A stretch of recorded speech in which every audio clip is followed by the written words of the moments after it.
সুপ্রিয় দর্শক, আসসালামু আলাইকুম। নিউজ বাংলা 24-এ আপনাদেরকে স্বাগতম। প্রথমেই জানিয়ে দিচ্ছি সংবাদ শিরোনাম।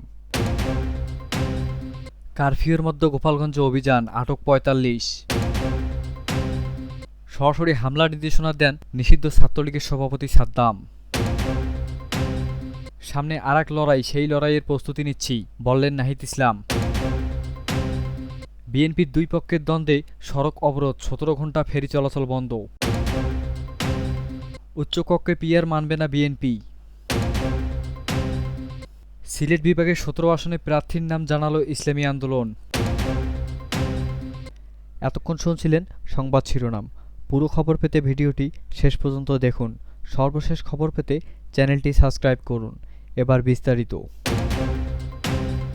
গোপালগঞ্জে এনসিপির জাতীয় নাগরিক পার্টির জুলাই পদযাত্রা ঘিরে সংঘর্ষ, হামলা ও অগ্নিসংযোগের ঘটনায় আজ শুক্রবার ১৮ জুলাই দুপুর পর্যন্ত অন্তত ৪৫ জনকে আটক করেছে যৌথ বাহিনী।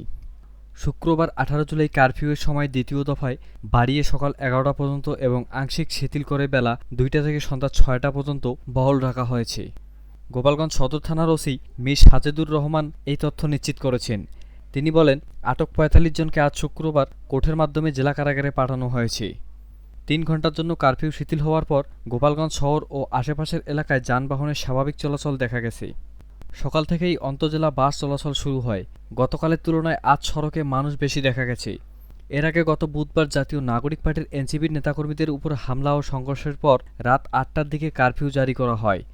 আইনশৃঙ্খলা রক্ষাকারী বাহিনী জানায়, নিষিদ্ধ ঘোষিত সংগঠন ছাত্রলীগ সহ আওয়ামী লীগ ও এর অঙ্গ সংগঠনের নেতাকর্মীরা ওই হামলা চালায়। এতে সেদিন গুলিবিদ্ধ হয়ে ৪ জনের মৃত্যু হয় এবং বৃহস্পতিবার রাতে চিকিৎসাধীন অবস্থায় রমজান মুন্সি নামে এক রিকশা চালক মারা যায়।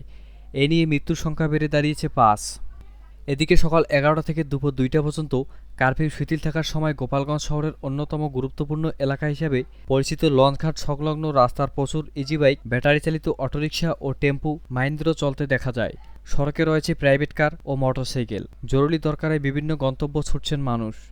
মূল সড়কের পাশের ও গলির ভেতরে বেশ কিছু দোকান খুলেছে, তবে মার্কেট বন্ধ রয়েছে। বাজারে বেশিরভাগ দোকান খোলেনি। এদিকে উদ্ভূত পরিস্থিতিতে ক্ষতির মুখে পড়েছেন ব্যবসায়ীরা। বিশেষ করে ফল, সবজির মতো কাঁচা পণ্যের ব্যবসায়ীরা পড়েছেন মহাবিপদে। দোকান বন্ধ থাকায় তাদের পণ্য পচতে শুরু করেছে। শহরের বড় বাজারে ফল ব্যবসায়ী রতন সাহা বলেন, কারফিউয়ে দোকান খুলতে না পারায় মারাত্মক ক্ষতির মুখে পড়েছেন। ৩ দিনে প্রায় ৩০,০০০ টাকার ফল পচে গেছে। আজ ৩ ঘন্টার জন্য দোকান খুলেছি, কিন্তু এই সময় আর কতটুকু বিক্রি করা যায়? বাকি ফলগুলো পচে যাবে। আমরা চাই দ্রুত পরিস্থিতি স্বাভাবিক হয়ে আসুক।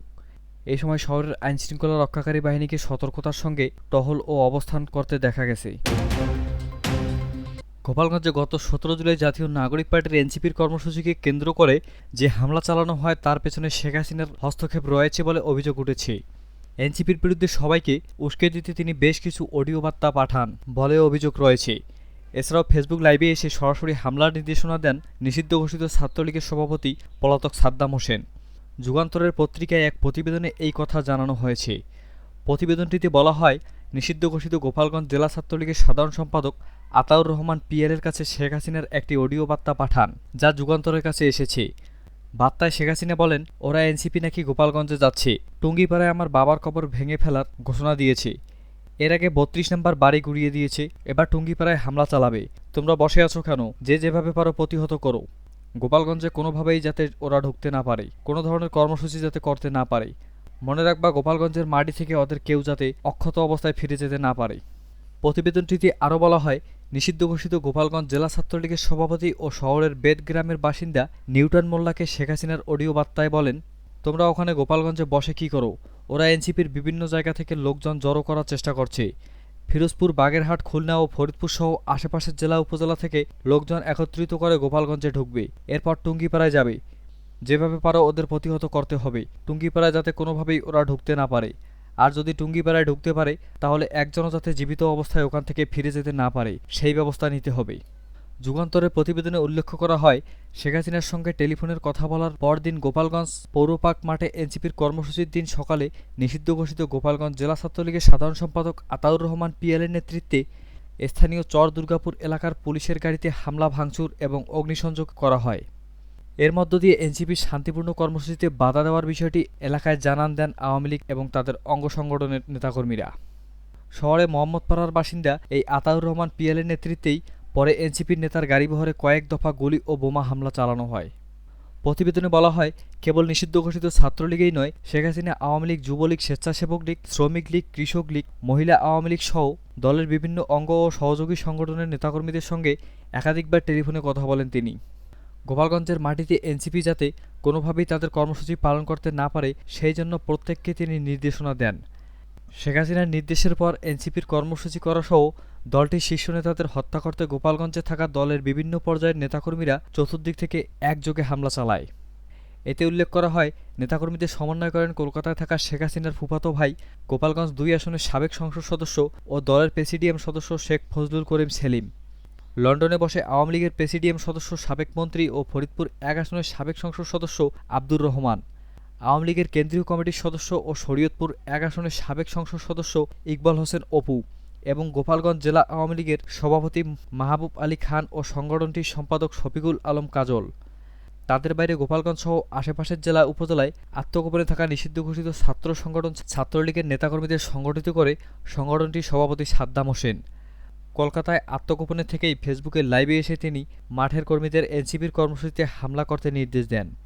এছাড়া স্থানীয় পর্যায়ে নারীদের এই কাজে সংগঠিত করেন কলকাতায় আত্মগোপনে থাকা গোপালগঞ্জ জেলা আওয়ামী লীগের সাংগঠনিক সম্পাদক শফিকুল আলম কাজলের স্ত্রী ও জেলা মহিলা আওয়ামী লীগের নেত্রী ইয়াসমিন আলম। জাতীয় নাগরিক পার্টির এনসিপির আহ্বায়ক নাহিদ ইসলাম বলেছেন, গোপালগঞ্জে আমাদের উপর হামলা চালানো হয়েছে, আর ১০টি জেলায় হামলা হবে, তারপরও আমাদের দমন করে রাখা যাবে না। মুজিববাদদের বিরুদ্ধে যে যুদ্ধ, যে লড়াই আমরা গণ অভ্যুত্থানের মাধ্যমে ঘোষণা করেছি, ফ্যাসিবাদ বিরোধী সে লড়াই আমরা শুরু করেছি, তা সমাপ্ত না করা পর্যন্ত আমরা থামব না। আজ শুক্রবার বেলা ১টার দিকে মুন্সিগঞ্জ শহরে জুলাই পদযাত্রার অংশ হিসেবে আয়োজিত পথসভায় একথা বলেন নাহিদ ইসলাম। এনসিপির আহ্বায়ক বলেন, আমরা যে লড়াই শুরু করেছি তা চালিয়ে যাব। আমাদের সঙ্গে উপরওয়ালাও আছেন, দেশের জনগণও আছেন, ভয়ের কোনো কারণ নেই। সামনে আরও একটি লড়াই আসছে, সে লড়াইয়ের প্রস্তুতি নিচ্ছি। মুন্সিগঞ্জের অবৈধ বালু উত্তোলন, নদী ভাঙ্গন, মুন্সিগঞ্জ সড়ক পথের বেহাল দৃশ্য, ভঙ্গুর চিকিৎসা ব্যবস্থা নিয়ে কথা বলেন নাহিদ ইসলাম।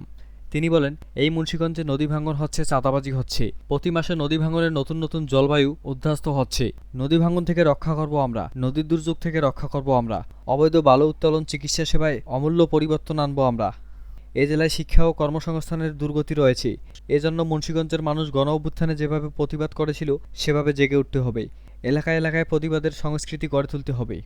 প্রবাসীদের ভোটাধিকার বিষয়ে নাহিদ ইসলাম বলেন, এই মুন্সিগঞ্জের হাজার মানুষ প্রবাসে থাকেন। আমরা সেই প্রবাসীদের ভোটাধিকারের পক্ষেই কথা বলছি। অনেকেই বলেছেন প্রবাসীদের ভোটের অধিকার নেই, তারা কেন ভোট দেবেন? আমরা বলতে চাই, প্রবাসীরা দেশের অংশ, আমরা তাদের ভোটাধিকার নিশ্চিত করব। সমাবেশে আরও বক্তব্য দেন দলটির সদস্য সচিব আক্তার হোসেন, মুখ্য সংগঠক দক্ষিণাঞ্চলে হাসনাত আবদুল্লাহ, মুখ্য সংগঠক উত্তরাঞ্চলের সার্জিস আলম। পথসভায় হাসনাত আবদুল্লাহ বলেন, আমরা যে সংস্কার চাচ্ছি, এই সংস্কারটি নির্দিষ্ট কোনো দলের নয়, সংস্কার বাংলাদেশের পক্ষে, জনগণের পক্ষে। আমরা দেখেছি অতীতে নেতাকে পূজা করা হয়েছিল, আমরা চাই পরবর্তী বাংলাদেশে এরকম যেন আর না হয়। এ দেশ আর নেতা নির্ভর হবে না, নেতা ভুলের ঊর্ধ্বে নয়। ফ্যাসিবাদ বিরোধী সব দল, রাজনৈতিক দলগুলো সবাই পরবর্তী বাংলাদেশ নির্মাণে ঐক্যবদ্ধ কাজ করতে হবে। গোপালগঞ্জে হামলার প্রসঙ্গে সার্জিস আলম বলেন, আমাদের বাংলাদেশ ফ্যাসিবাদ থেকে পরিপূর্ণভাবে মুক্ত হয়নি। ফ্যাসিবাদ মুক্ত হতে বাংলাদেশের আরও অনেক পথ বাকি, আমাদের ঐক্যবদ্ধভাবে সেই পথ পাড়ি দিতে হবে। আমরা কিছুদিন আগে গোপালগঞ্জে যাই, আমরা ভেবেছিলাম একটি স্বাধীন বাংলাদেশের অংশ সেই গোপালগঞ্জ, কিন্তু আমরা দেখেছি সন্ত্রাসীদের আস্তানা হয়ে উঠেছে গোপালগঞ্জ। শুধু গোপালগঞ্জ নয়, পুরো বাংলাদেশে যেখানে সশস্ত্র ফ্যাসিবাদের সন্ত্রাসীরা থাকবে, সেখানে আমাদের দলমত নির্বিশেষে ঐক্যবদ্ধ হয়ে তাদের প্রতিহত করতে হবে। পদযাত্রা ও পথসভাকে কেন্দ্র করে আজ ভোর থেকেই দলটির মুন্সিগঞ্জ শহরের নেতাকর্মীরা সুপারমার্কেট এলাকায় সমাবেত হতে শুরু করেন। বেলা বাড়ার সঙ্গে সঙ্গে নেতাকর্মীদের জটলা বাড়তে থাকে। দুপুর 12:30টার দিকে এনসিপির কেন্দ্রীয় নেতাদের উপস্থিতিতেই সুপারমার্কেট এলাকায় সভা শুরু হয়, যা চলে বেলা 1:15 পর্যন্ত। ফেরিঘাটের ইজারা নিয়ে বিরোধের জের ধরে চাঁদপুর শরীয়তপুর সড়কে যানবাহন চলাচল বন্ধ করে দিয়েছেন ছাত্রদলের সাবেক এক নেতার লোকজন। আর শরীয়তপুরের নরসিংদীপুর ফেরিঘাট দখলে নিয়েছেন যুবদলের সাবেক এক নেতা। এতে চরম দুর্ভোগে পড়েছেন যাত্রীরা। গতকাল বৃহস্পতিবার রাত 12টা থেকে শুরু হয়ে আজ শুক্রবার বিকেল 5টার দিকেও চলছিল এই পরিস্থিতি। ফেরিঘাটের ইজারা নিয়ে ফরিদপুরের সখীপুর থানা ছাত্রদলের সাধারণ সম্পাদক জিসান বালা ও জেলা যুবদলের সাবেক সভাপতি মমিন দিদারের মধ্যে এই বিরোধ চলছে। চাঁদপুর শরীয়তপুর নৌপথ ব্যবহার করে দক্ষিণ ও দক্ষিণ পশ্চিমাঞ্চলের বিভিন্ন জেলায় যানবাহন চট্টগ্রাম অঞ্চলের যাতায়াত করে। বাংলাদেশের অভ্যন্তরীণ নৌপরিবহন কর্তৃপক্ষ বিআইডব্লিউটিএ সূত্রে জানা যায়, গত বছর আওয়ামী লীগ সরকারের পতনের পর ওই নৌপথের নরসিংহপুর ফেরিঘাটের ইজারা নেন শরীয়তপুর জেলা যুবদলের সাবেক সভাপতি মমিন দিদার।